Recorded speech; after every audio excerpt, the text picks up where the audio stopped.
प्रेरणादायक कथा माँ की ममता। मैं रूम में अपने किसी काम में व्यस्त था, तभी किचन से अपनी माँ और बीवी की आवाज़ सुना। मेरी बीवी माँ को खड़ी खोटी सुना रही थी। शायद माँ ने दूध फ्रिज से बाहर रख दिया था जिससे दूध फट गई थी। माँ बस यही कह रही थी कि उसने गलती से दूध बाहर छोड़ दिया, और मेरी बीवी उन्हें डांटे लगा रही थी क्योंकि उसे मेरे लिए चाय बनाना था पर दूध फटी देख वो बौखला गई थी। मैं ये सब सुन रहा था पर काम में व्यस्तता के कारण अपने काम में लग गया। ये कोई नई बात नहीं थी, सुलेखा की आदत सी हो गई थी माँ को खड़ी खोटी सुनाना। मैं भी सुलेखा की देखा देखी में कभी कभी माँ को डांट दिया करता था, और हमेशा उन दोनों के बीच में सुलेखा का ही पक्ष लेता और माँ को डांट देता था। आज जब मैं 3 दिन बाद घर आया तो माँ मेरे पास आकर अपने आंचल से मेरे मुंह को पोंछते हुए बोली, बेटा खाना लगा। दूर से आया है, थक गया होगा, ला अपना पैर जूता उतार देती हूँ। मैं चुपचाप माँ को देख रहा था और वो मेरे जूते को उतार रही थी। मैंने माँ से पूछा, सुलेखा कहाँ है?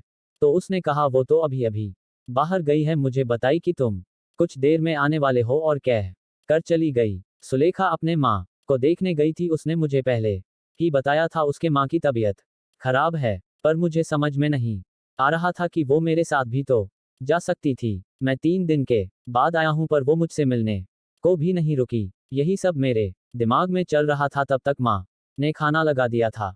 माँ ने मुझे आवाज दिया, बेटा मुंह हाथ धो लो, खाना लगा दिया है। मैं खाना खा के बिस्तर पर लेट गया पर नींद नहीं आ रही थी। मन में बस एक ही बात चल रहा था कि सुलेखा अपने माँ को देखने के जल्दी में मुझसे मिले बिना चली गई, और मैं उसके चलते अपने माँ को हमेशा डांटता रहता हूँ। लेकिन माँ उस बात को लेकर कभी भी मुझसे या सुलेखा से कोई नाराजगी नहीं जताई थी। वो बस सुनती और भूल जाती। लेकिन ये बात मेरे मन में घर कर गई।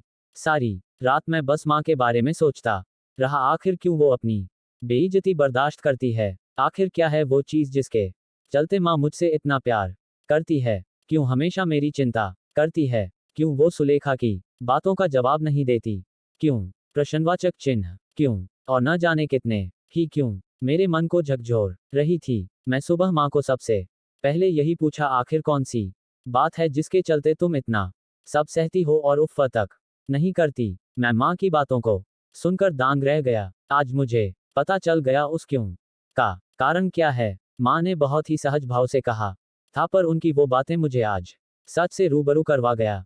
उन्होंने कहा, बेटा अब मेरा जिंदगी तो कट गया, बस तुम्हारी चिंता हमेशा सताती रहती है। मैं तो 2-4 दिन की मेहमान हूँ, पर मेरे चलते तुम दोनों में अनबन ना हो, यही भगवान से दुआ करती हूँ।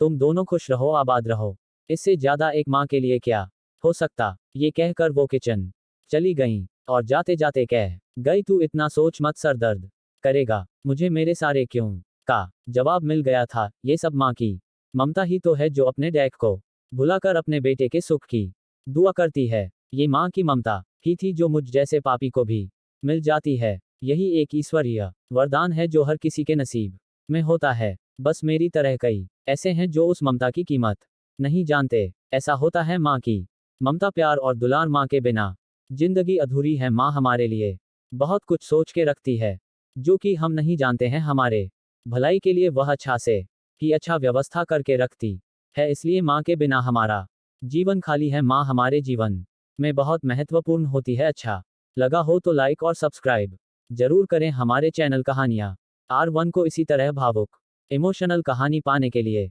राम मिलन, धन्यवाद।